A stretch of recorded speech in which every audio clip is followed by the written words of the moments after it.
Otra mirada, como algunos autores críticos, Christian Kurtis, un amigo que escribe estas cosas. Bueno, la última intervención de Carolina Eguren, perteneciente al Ateneo de Rosario. ¿Se escucha? Hola, ¿se escucha? Buenas tardes. Ustedes saben que cuando se habla del interés superior del niño, a mí me da por pensar en cuál era el interés superior que tenía yo cuando era niña. Y el interés superior que tenía cuando era niña eran los cuentos de mi abuela. Mi infancia transcurrió en un pueblito muy pintoresco de la punta de la Bota, que es la provincia de Santa Fe. Mi abuela vivía en una casa de estilo inglés que habían fabricado, que habían construido mis bisabuelos a principios del siglo pasado, y tenía un jardín que ocupaba casi toda la manzana, con unos canteros ondulados que se parecían a los laberintos de las huellas digitales, le decía yo a mi abuela. Y ella conmigo despuntaba el vicio. Mis 11 primos fanatizaban por el fútbol. Mi hermana era excelente jugadora de tenis y yo no acertaba un saque, así que me había devorado la biblioteca infantil del Colegio de las Monjas. Y mi abuela era una eximia contadora de cuentos. Ella le fascinaba que yo fuera a dormir a su casa, se paraba arriba de su cama, que a mí se me hacía gigante, y se subía y hacía un gesto dando comienzo al show, se envolvía en esas gruesas sábanas blancas de muchos hilos y me decía: vente, vamos a soñar. No llevaba ningún libro, ni un apunte, nada de papel. Ella era el cuento. Fueron muchísimas las historias que inventó mi abuela a lo largo de los años, pero hubo una que jamás olvidaré. Aquella noche me dijo: prométeme que siempre recordarás este cuento que he de contarte. Te lo prometo, abuela. Prométeme que siempre conservarás la mirada de niña con que hoy me miras. Y yo se lo prometí. Esa noche por primera vez me contó un cuento de papel y era esta. Esta era la casa de mi abuela, que se florecía mucho en primavera.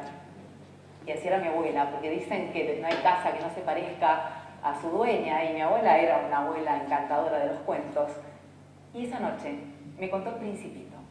El Principito se convirtió en mi amigo invisible. Mantuvimos larguísimas charlas hasta que, él me ayudaba de alguna manera a sostener esta promesa de mirar al mundo con los ojos de niña.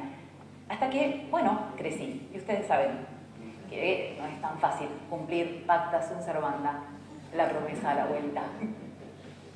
Estudié Derecho. Ustedes saben que cuando se sigue Derecho no da para andar ondulándose con cosas de chicos, hasta que tuve la suerte de conocer a Jorge Peirano.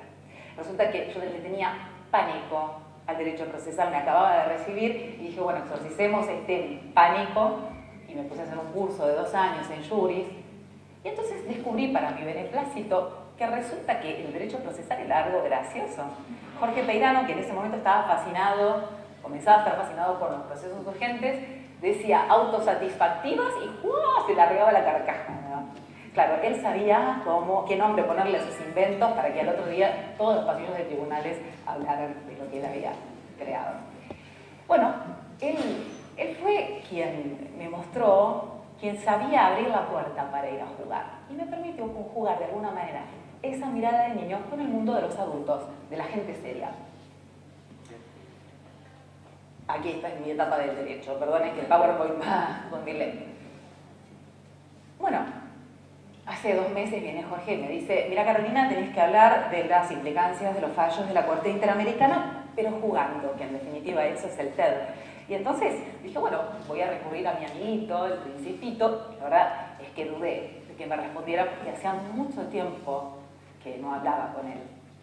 Pero él me sorprendió y en una madrugada me despierta y me dice: por favor, píntame un cordero. ¿Qué? Píntame un cordero. Esa vocecita me despertó y allí estaba. Me restriego los ojos y lo veo al muchachito con su gesto solemne, El Principito. Y nobleza obliga, por honestidad intelectual, debo decirles que las 3 ideas eje que voy a compartir con ustedes hoy en realidad son ideas de él, así que no me corresponde ningún mérito.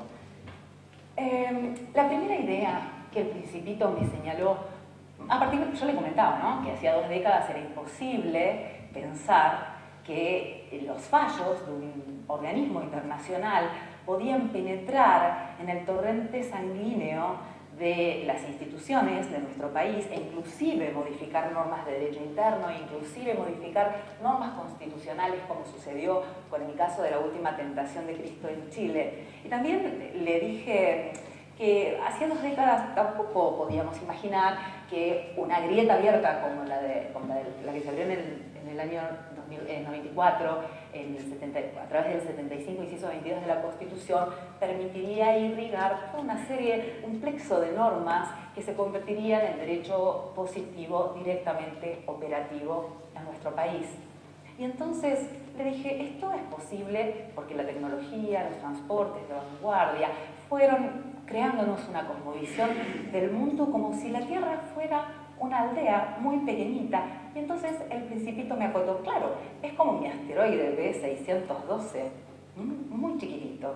Y entonces charlábamos de cómo la identidad de este derecho, la identidad nacional, se va difuminando en este derecho sin fronteras que hizo decir a Morelo que esta es una época de soberanías compartidas. Y entonces él me dijo, eso está bueno si ustedes saben quién es, si ustedes saben cómo se elige y quién es quien va a delinear desde lo internacional los aspectos definitivos de las instituciones vernáculas. Bueno, no me lo digo con esas palabras porque el Principito es un poco más básico. Y entonces me dijo, ¿será que esas personas que rigen serán como el juez, como el rey justo que yo conocí en mis viajes? Y esa fue la primera reflexión que me introdujo el Principito con su mirada de niño. En esta época de soberanías y de identidades nacionales evanescentes aparece el kit de quién regirá en realidad los destinos de las futuras generaciones. El primer tema. El segundo tema que me planteó el Principito fue a partir de un comentario que yo le hacía en relación a la creciente presencia que va teniendo la Corte Interamericana con sus fallos. Fíjense, primero era solamente su destinatario era el Poder Judicial y ahora se extiende a todos los poderes del Estado y se extiende también al Poder Judicial en todos sus niveles, porque el control de convencionalidad no está solo concentrado en la Corte, sino también es difuso. Y entonces también le comentaba acerca del poder vinculante que tiene no solamente la parte dispositiva del fallo de la Corte Interamericana para el caso concreto, sino también la fundamentación para los casos análogos, como sucede en los casos de delitos de lesa humanidad. Y entonces, y también que la Corte Interamericana prácticamente se va convirtiendo progresivamente en una cuarta instancia que se va inmiscuyendo también en el análisis de los procesos internos para verificar la compatibilidad de estos con las normas convencionales. Y también le comentaba que la Corte Interamericana fiscaliza sus propios fallos y va mandando comisiones a los países para ver si efectivamente se cumplieron esos fallos. Frente a esta progresiva presencia institucional de la Corte Interamericana y de la Comisión Interamericana, también con sus opiniones consultivas, frente a esta presencia, también frente a esta amplitud de irradiación